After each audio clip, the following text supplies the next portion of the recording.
ಬನ್ನಿ ಬೇಕಾಗುವ ಸಾಮಗ್ರಿಗಳು ನೋಡ್ಕೊಳ್ಳೋಣ. ನಾನಿವಾಗ 1 ಕಪ್ ಕಡಲೆ ಹಿಟ್ಟು ತೊಗೊಂಡಿದ್ದೀನಿ. ಇದಕ್ಕೆ 1 ಸ್ಪೂನು ಖಾರ ಪುಡಿ ತೊಗೊಂಡಿದ್ದೀನಿ. ಸ್ವಲ್ಪ ರುಚಿಗೆ ತಕ್ಕಷ್ಟು ಉಪ್ಪು ತೊಗೊಂಡಿದ್ದೀನಿ. ನಂತರ ಇದಕ್ಕೆ ಸ್ವಲ್ಪ ಹಿಂಗೆ ಹಾಕ್ಕೊಳ್ಳೋಣ. ನೀಟಾಗಿ ಕಲಿಸ್ಕೊಳ್ಳೋಣ.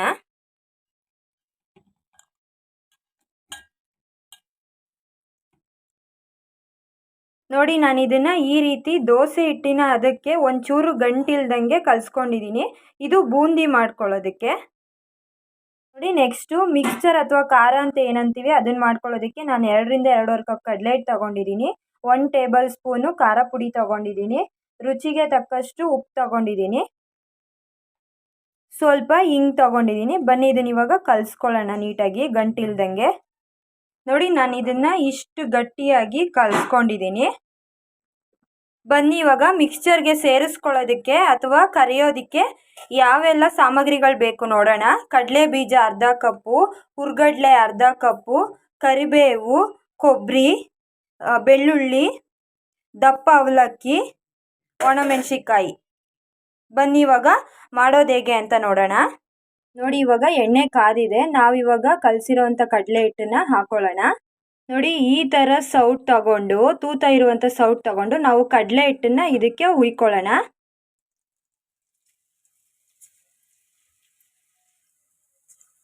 ನೋಡಿ, ನೆಕ್ಸ್ಟು ಚಕ್ಲಿಗಳು ಬರುತ್ತಲ್ಲ ಅದನ್ನು ತಗೊಂಡು ಈ ಥರ ತೂತ ಇರೋ ಬಿಲ್ಲೆನ ತಗೊಂಡಿದ್ದೀನಿ ನಾನು.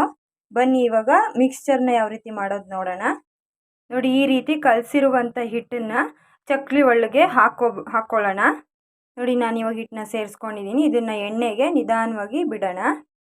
ನೋಡಿ, ನಾನು ಈ ರೀತಿ ಎಣ್ಣೆಗೆ ಬಿಟ್ಕೊಂಡು ಇವಾಗ ತೆಗ್ದಿದ್ದೀನಿ. ಬನ್ನಿ ನೆಕ್ಸ್ಟು ಬೆಳ್ಳುಳ್ಳಿ ಹಾಕಿ ಹುರ್ಕೊಳ್ಳೋಣ. ನೋಡಿ, ಈ ರೀತಿ ಬಬಲ್ಸ್ ಬರ್ತಿದೆಯಲ್ಲ, ಇದು ನಿಲ್ಲೋವರೆಗೂ ಹುರ್ಕೋಬೇಕು.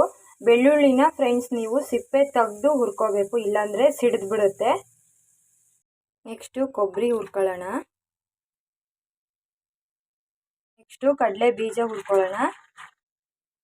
ಇದಕ್ಕೆ ಹುರ್ಗಡ್ಲೆ ಹಾಕೋಣ. ಕರಿಬೇವು ಹಾಕೋಣ. ನೆಕ್ಸ್ಟ್ ಇದಕ್ಕೆ ಒಣಮೆಣಸಿನ್ಕಾಯಿ ಹಾಕೋಣ. ಇದಕ್ಕೆ ದಪ್ಪ ಅವಲಕ್ಕಿ ಹಾಕೋಣ.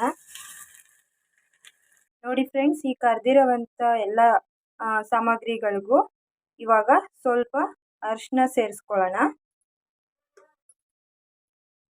ಸ್ವಲ್ಪ ರುಚಿಗೆ ತಕ್ಕಷ್ಟು ಉಪ್ಪು ಸೇರಿಸ್ಕೊಳ್ಳೋಣ.